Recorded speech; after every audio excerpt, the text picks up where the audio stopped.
loves Christmas time? Any big Christmas fans? I think there's usually something for everyone, you know, right? Ladies, not to stereotype you, but you know, Christmas movies are a big draw of the season.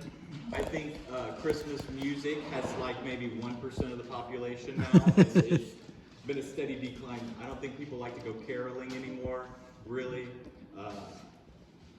But I know there are some people who are diehard Christmas music fans. So if it's not Christmas movies or Christmas music, Christmas decorations, right? Everybody loves Christmas, the Christmas tree, the lights, makes everything look so pretty. And if you don't like that, then there's traditions or the weather. You know, some people actually like it cold and snowy. No. But those people are not me. But if none of that is for you, then everybody still loves to get stuff, right? Gifts, either to give or to get. I like the getting part. I really like the giving part too, though. Mariah's like, you don't need to go to town because I know what you're going to do. You're going to buy way more than you need to. We've already got our gifts picked out, but it's something within me that says it's not enough. Not enough. But she reins me in. I only went to the town one more time after I was done this year. But it seems like as time goes by, now there's so many Christmas movies where it's like the Christmas spirit has run out. But it almost seems like now there is less and less Christmas spirit. There is less peace and goodwill during Christmas time. And now like your individual choices on Santa are your individual choices. It doesn't matter to me if you have that as a tradition or not. But there is a joy to the Christmas season. And there is a peace that should come around Christmas time. There is a certain spirit that should pervade our bones, if you will, as Christians during Christmas. But our culture is trying to remove that. You know, they're saying now, like, oh, I've been traumatized by the Santa issue. You know, we should stop talking about that because then later on I found out things and man, that traumatized me as a child. Like, wow, it took that little to traumatize you. But there's also so much pressure during Christmas time. So much pressure. And there's also people pleasing during Christmas time. You got to do this with this group and that with that group, and these people don't get along, so then we need to split this up into 3 more things, and then that gets turned into 4 more things, and it's just like, no longer is it just we get together and have a good time with our families. It's we have to go to this group, or we have to go to that group, and we have to go to this group, and then but we can't bring up this issue, and so it's all like walking on eggshells, and it has to be perfect, so that way you can get the photo to put on Instagram. Right? Mariah knows my least favorite tradition is our most public tradition. She posts a picture of us every year. Not this year. No. It has become less public because it's my least favorite. We have to get into this pose in front of the Christmas tree to recreate our first Christmas at her house. But the only thing is, our first Christmas, the Christmas tree was in one corner, and every subsequent Christmas, it's been in the opposite corner. So we're having to get into this pose, and the Christmas tree is on the wrong side. So I have to hold one arm like this, and hold my other arm in a way that's really unnatural. And the mug has to be this side out, so I have to hold it backwards. And then she's like posing up, and I have to lean over and kiss her. And that almost describes our Christmas traditions as a culture. We are trying to, Mariah and I will have a Christmas tree on the right side next year as we build a house. But we are trying to fit an uncomfortable peg into the wrong sized hole during Christmas, because we miss out by all of our work and all of our effort to make it special, that it no longer becomes special. It is always just a chore, and we're ready for the Christmas season to end because it's so much work.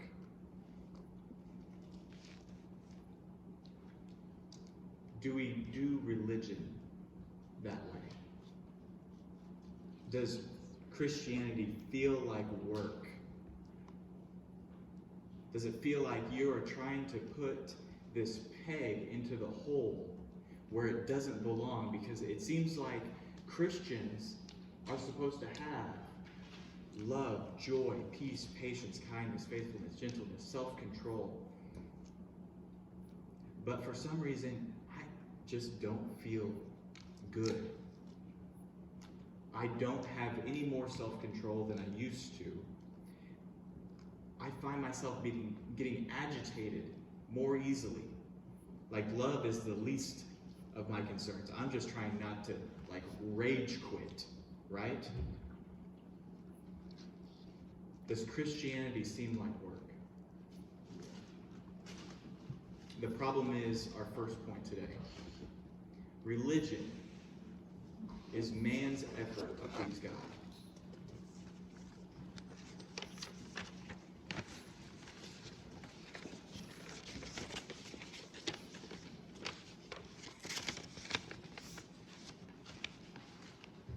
You want to talk about an awkward family Christmas.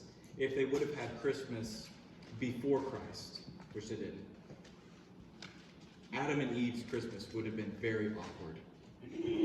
Cain and Abel, the story from Genesis 4, you've got two brothers. One brother, we're told, brings this excellent offering before God. The other brother doesn't. And this is what the Bible says.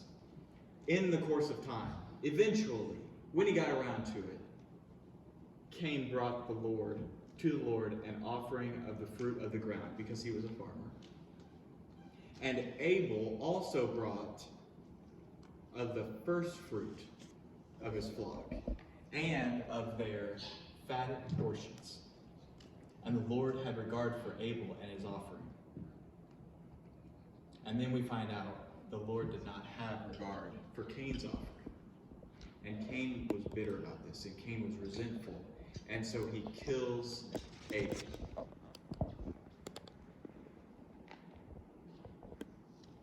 Whenever we try to see what it is that we can give God, it's not a spirit of, what do I get to give to God?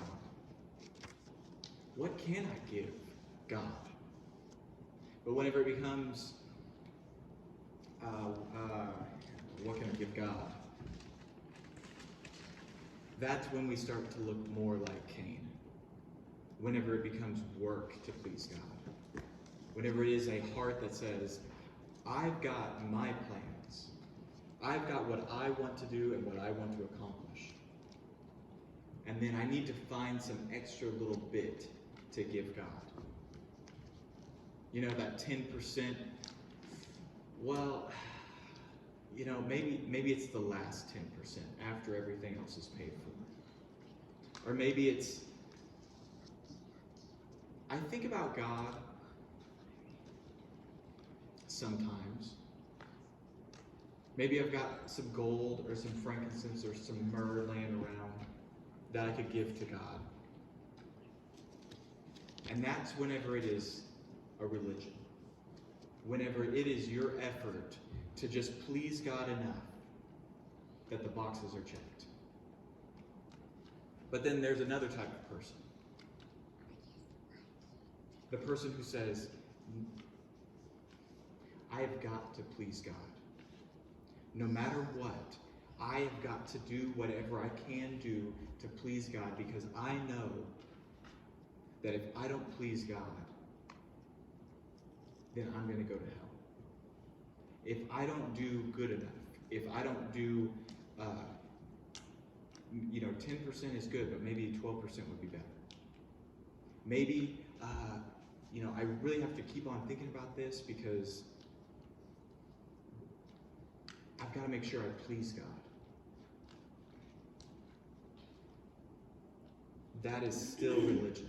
Even if you obsess over it, even if you are constantly worried about it, you are still conforming to a religion.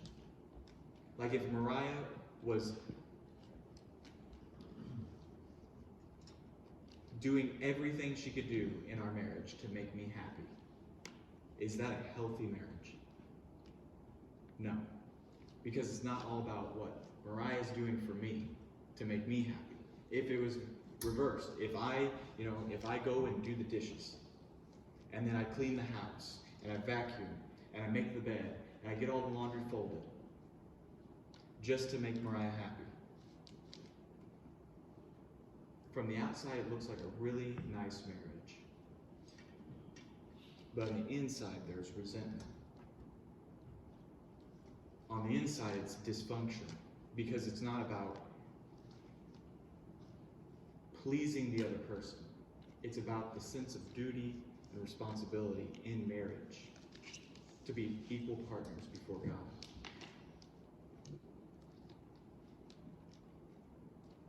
So both stances, whether you are saying, is this what is going to please God? Because I want God to be pleased with me. Or if you say, is this good enough for God? Yeah, I think it's good enough. Both situations have the problem of trying to be good enough on their own. And so our second point today,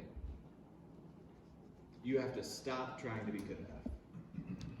For the person who says, this isn't good enough, I need to please God. I need to make sure something is good enough for God. Stop killing yourself trying to make him happy. Because his grace is strong enough.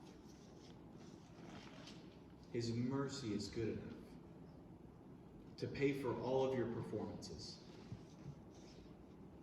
You do not have to perform to make God happy. But when your heart is happy in God, when your heart is abounding in his steadfast love,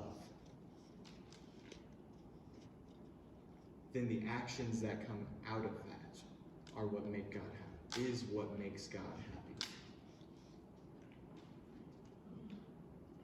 There was a March of 2022, and I can't remember what all we had going on. Mariah and I had a lot of things going on, and I was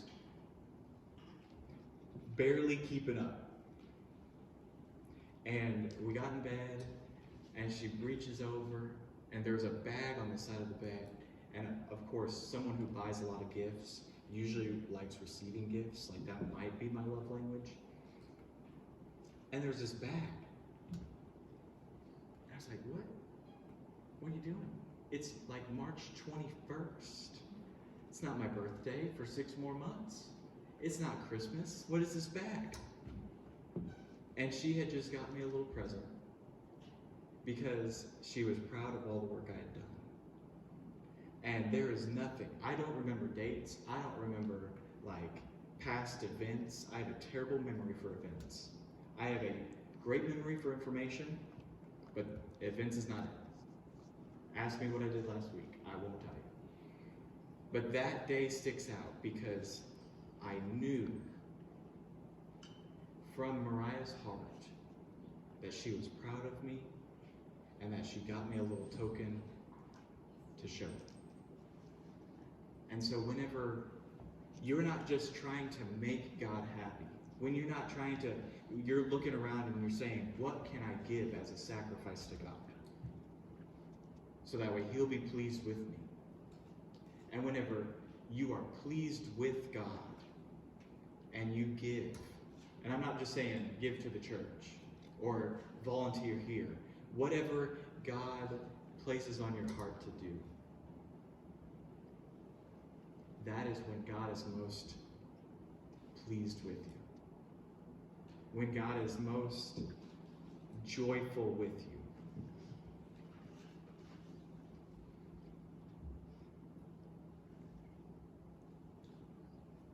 We just severely overestimate our ability to please God.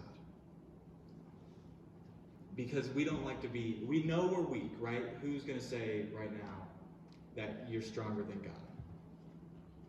Can you affect the future? Can you change the past? No. Can God do whatever he wants? Absolutely. You're not going to say you're stronger than God. But sometimes we live and think as if we are stronger than God. But then whenever we think about God, we say, yeah, we're weak. Or whenever we fall in temptation, yeah, I'm weak, I gave in. But we don't like to admit how weak we are. I could probably preach for 3 hours today. I'm not going to do that to you. I know you've got a lot of family things that you want to get to. But I've written about 3 different sermons for this week. But one of them included Isaiah, a passage from Isaiah where Isaiah 29. In that time, Israel thought they were doing okay. They were about to face the Assyrians. God had sent them to take over Israel. And then Isaiah was prophesying all this. And then Isaiah said, and then that's not it. After Assyria, we will be captured by Babylon. But there will be a remnant left. And that remnant will be ruled over by the Messiah. But the people were like, no, we won't be taken over by Assyria. We're strong. We are mighty. We'll fight back. We'll defend ourselves. And so they walled up the city. They tore down houses. They fortified other things. They deepened the pools of water that they had so that way if there was a stockade formed, that they would still be able to have water. And then they started slaughtering their animals. Because, hey, we might die tomorrow. Let's eat. Let's live. They were partying. They were doing all the things that they wanted to do because tomorrow we might die. And God said through Isaiah, you have joy and you rejoice right now. You think you have strength. But now is the time for weeping and mourning. Now is the time to repent, to change your ways. God was saying, I can stop the Assyrian armies from coming if you will just admit your weakness. But they said, no, we're strong. We're going to do it. And then that started about 500, 600 years of exile. The temple was destroyed. Everything was destroyed. Because they would not show their weakness. Not Isaiah. Penelope ran up to me yesterday, or 2 days ago, while we were doing Christmas with the Kirkpatricks. And I was waiting around for a little bit, so I put my earpods in and listened to the Bible. And Penelope, because I had headphones in, she wanted to listen too. And I was listening to 1 Samuel around chapter 10. The people wanted a king. Even though God had said, you will have no king, we'll put in place these judges, and they'll arbitrate. And they'll, rule, but you won't actually have the formal ways of all the nations around you. But they said, we want to be like the other nations. We want a king. And so I was explaining all this to a 5-year-old, and she goes, God wouldn't let them disobey. I said, yeah, God would. Because he said to Samuel, they don't want to listen. It's not that they're not listening to you, Samuel. It's that they're not listening to me. And so because they're not listening to me, I'll give them what they want. And I said that to Penelope. I was like, so God's going to give them what they want because they're disobeying. And then she was really confused. Like, wait a minute. They disobeyed and then they get what they want? God wouldn't do that. And I was like, well, here's the thing. Sometimes we get exactly what we want from God as a punishment. Because God knows what we actually need. God knows what will make us supremely happy. And so in those moments when we want something else than what God wants, he will give it to us. So that way we don't get to have that supreme happiness. So we don't get to have what God had in store for us. We get this sad shadow of what God really has in store. Just because we get what we want, instead of wanting what God has. And she was like, I think I need to give this back to you. She didn't want to hear anymore. But that's the old saying, you know, God gives us just enough rope to hang ourselves. So how many times are we asking for things? We aren't willing to show our weakness because we think we are good enough. When we think we know enough. When we think, I have all the information I need to make a decision, and this is not good for me, God. I'll show you what's good. We need to stop trying to be good enough on our own. And we need to recognize our weakness. And so part of one of the sermons I wrote, I put in your handout under the Keep Growing section. I typed that up because I don't have time for it today. I wanted to go through so much Romans 8, but it would take 3 hours. So I will settle for Romans 8, 3 through 4. This is what Paul said. For God has done what the law, weakened by the flesh, could not do.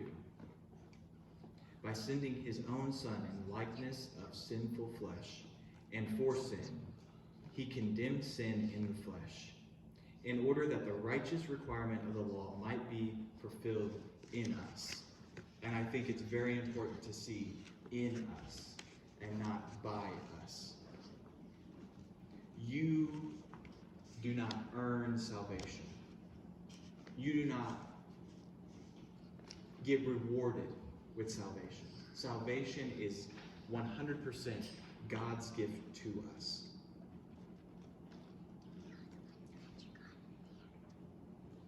This is and should be a life-altering statement. And it took me a long time to actually, in my heart, believe this. A lot of years of people-pleasing. A lot of years of just gritting my teeth and getting through things because this is what I'm supposed to do. Because I was trying to make myself good enough for all those around me and good enough for God. But the gift is that everything is fulfilled in you. Nothing is fulfilled by you. And if you guys know me, you know I have a pretty high standard. I really like excellence.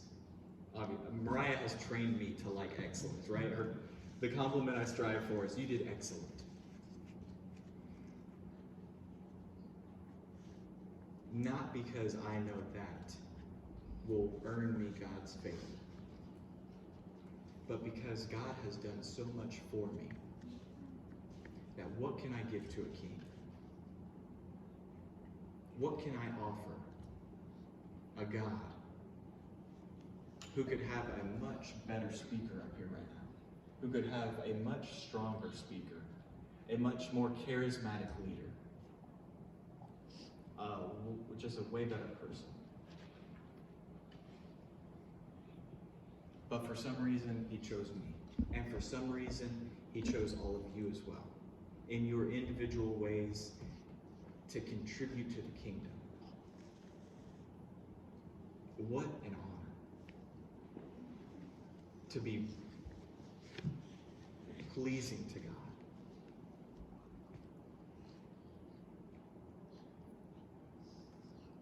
So for the person who thinks, oh, this is good enough, and to the person who thinks, is this going to be good enough? Let these words sink in to your heart. That there is nothing that God needs to be fulfilled by you. But God allows it to be fulfilled in you, in your heart. We spend too much time trying to earn and to work and trying to get. Now, if there was a man in the New Testament, a contemporary of Jesus, his name was John the Baptist.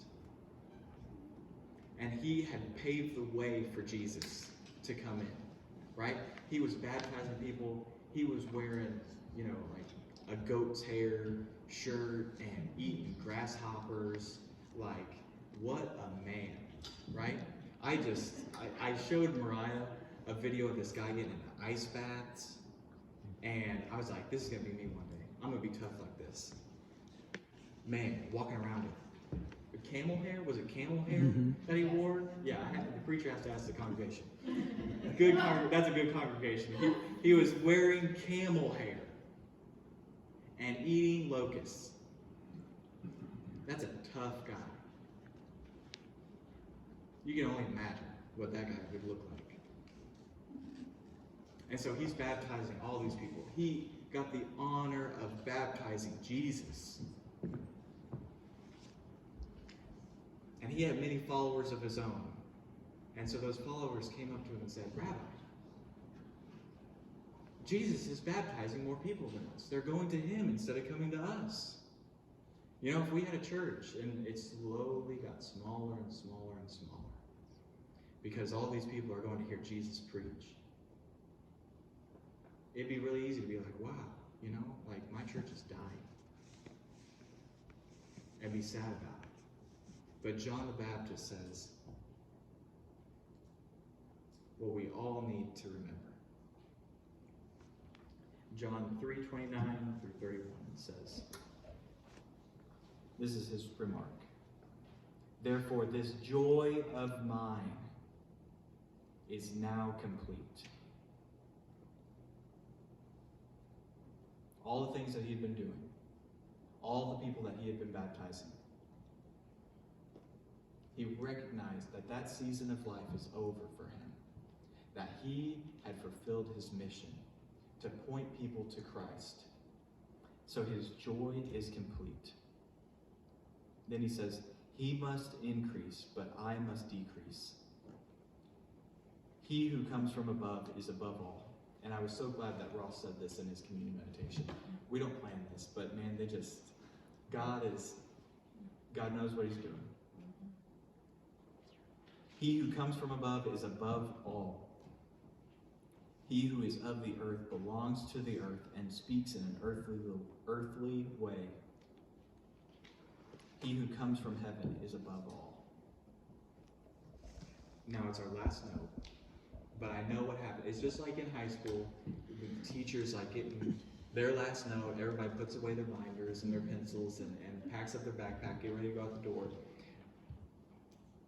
We still got 5 minutes. So before the bell rings, we got 5 more minutes.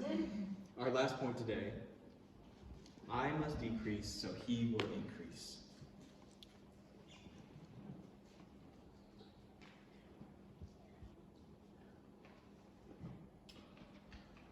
That is a hard thing to do. To decrease our need for encouragement, decrease our need to be the person who gets the praise. Look at what I'm doing. Don't look at what you're doing. Look at what Christ is doing through you. to decrease the stuff in your life. I was having a conversation last night. This person had built a brand new pole barn, large pole barn. And he said, you know, I think I need to I've already got plans for the pole barn in the back to store all my stuff. Because I want that pole barn to be where I can, you know, it's going to be nice and organized, where I can work. But I say this and we think, you know, we're chuckling, but isn't that what we do? You know, I might need this stuff that I haven't used in 4 years later. Mariah and I did the same thing. Whenever we put our house up for sale, we moved tons of stuff out. It's been 3 weeks, and I haven't even noticed anything that I was missing. I have not once said, I shouldn't have put that in the box. When we decrease our stuff, there is so much more room. Not just physically, mentally, emotionally. When I decrease the size of my project list, I was like, it is like I can think again. There is not so much weighing me down. Jesus said, well, Abraham Lincoln, I think, ended up quoting him, but basically, why put off anything for tomorrow that you can do today? Jesus said, today's worries are enough for today. Let tomorrow worry about itself. But I think what Jesus was saying was what Abraham Lincoln also said. Get it done today. Worry about what you need to do today. Get it all done today. And then tomorrow will worry about itself. Decrease as much as you can. And it is amazing what God will increase in your life. Now, this is a funny one. I was extremely introverted. Extremely. I wouldn't say I was socially anxious, but I might be wrong. High school, I had maybe some bad experiences in junior high and when I was younger, and then going into high school, it was really tough. Really hard to make friends, and I didn't feel like I had what everybody else had. And I didn't have the life that everybody else had. And it seemed like everybody else was doing stuff, and I was at home. But I heard a clinical psychologist say, the answer to social anxiety is to stop thinking about yourself so much. Because the thing is, we're thinking about how we are coming across. You know, do they like me? Do I have something in my teeth? Is there something wrong with my outfit? Is there something wrong with my hair? Is there something, I can't think of what to say. What are they going to think if there's an awkward pause? What are they going to think about me? What are they going to say about me after I leave? The thing is, we're all just thinking about ourselves. 99% of the time, the person who's sitting right across from you isn't thinking about you, isn't thinking about what you're saying. They're thinking, what if there's an awkward pause? What do they think about me? Is my outfit good enough for them? Do I look a certain way? It's all about us. And so what he said basically is what I'm saying. You have to decrease. So that way Christ will increase. So that way the good things of Christ will increase in you. When we decrease our concerns, God increases our influence. But one last thing, let's go back. I got the passage next. The same passage. He who comes from above is above all, even above earth. So the amount of time you spend focused on earthly matters the amount of time that you focus on your work. And I'm not just meaning your 9 to 5. I'm meaning all the things that you put work into. If you focus on all that stuff in an earthly way,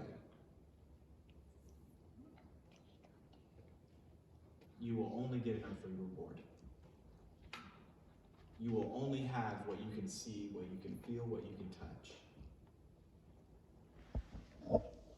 But whenever you think about all that you do from a way that is from above, the stuff underneath you, the stuff on the earth will improve.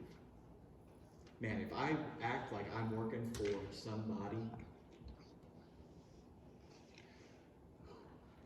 whenever I get distracted and think, I'm just working for my younger brother, I can get bitter. I can get resentful. I can get to being a not very good worker. But whenever I think, so whether you eat or drink or whatever you do it all for the glory of God. I'm not working for my brother.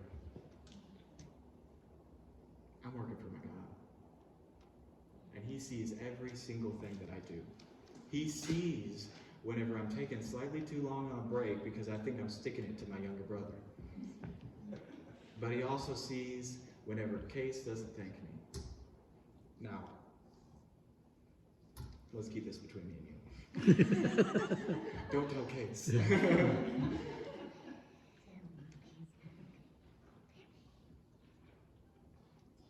God sees all those moments whenever you put in a little bit extra. For yourself or for God or for whomever. And God is probably proud of that. Unless you're doing it for the spotlight. Remember, we must decrease so that way he will increase. But the thing is, whenever we think about our earthly life, it ends at death. And we act like those people in Isaiah. Kill the calf. Make the bread. Fortify the city. We're going to rejoice right now. We're going to party. We're going to live like we're going to die. You make a lot of bad choices when you live thinking you're going to die.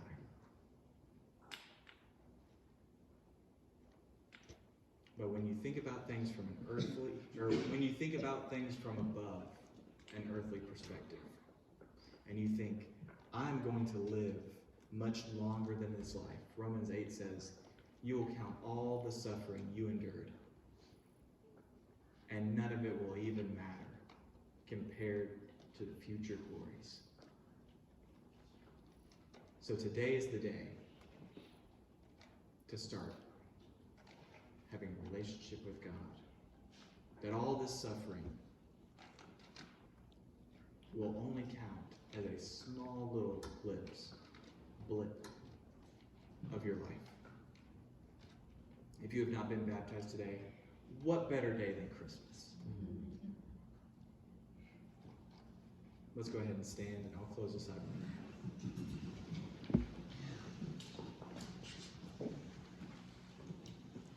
Let's pray. Father God, your ways are above our ways. Your knowledge is above our knowledge. Your sight is above our sight. God, I am glad to be under you. I am glad to be under your watchful care, your concerned heart, your mercy and your compassion and your grace.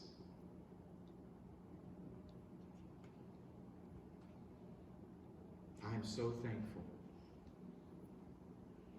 that Christ did a good job at paying my price, at working for humanity and working for your greater purposes. And he did it to perfection so that way we do not have to.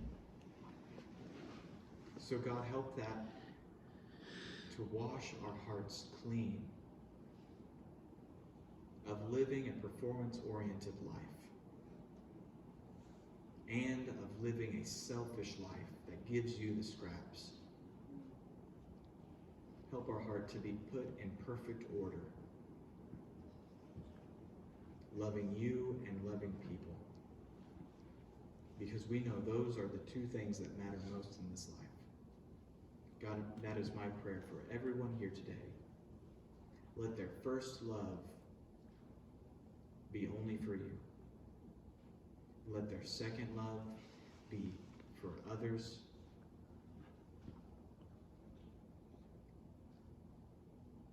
And everything else just fall away. Because if those are the two things that you tell us to do, those are the only two things that matter.